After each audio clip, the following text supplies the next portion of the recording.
If there is the potential to build more on Bitcoin as a platform,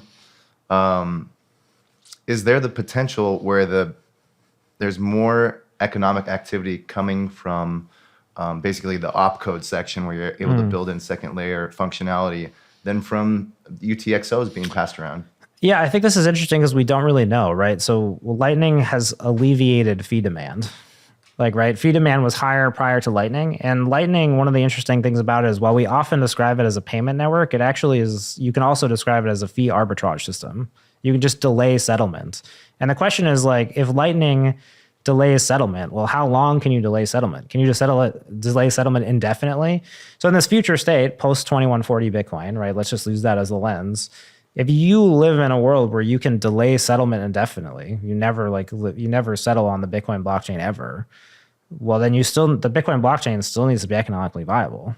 So now we're just creating a system where you never interact with this thing that needs to have your interaction. Like somebody needs to settle there eventually.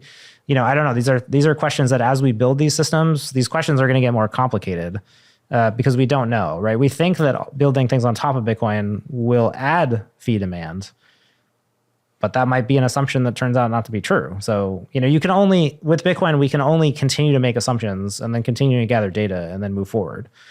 I think the problem with that is that, that process leads itself to narrative building, and narrative building is only good at giving you direction, but sometimes you have to change direction, right? So I don't know. I think we might be at one of these inflection points with our attitude towards stablecoins, because I think the humanitarian case for them is very clear. It's clear that they exist on these other networks and have existed for some period of time.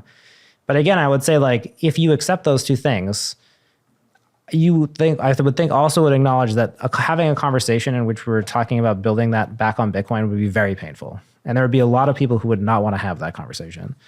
So those people who don't want to have that conversation, what's their alternative? You want people using Tron in Africa to store their US dollars? That's the world that you want them to live in?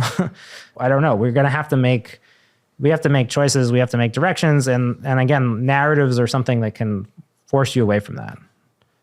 And I think with this idea that we're venerating the asset, Bitcoin the asset, all I'm trying to say is that Bitcoin is an asset and a network. It has to be both those things.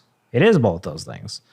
And so we've done a lot to evangelize for the asset. And that's been very good. We've learned a lot about the asset. But, maybe we need to move away from that. Maybe we need to move to deprioritize thinking about the asset. Maybe it isn't going to be just, hey, there's 21 million of these things, you should buy them.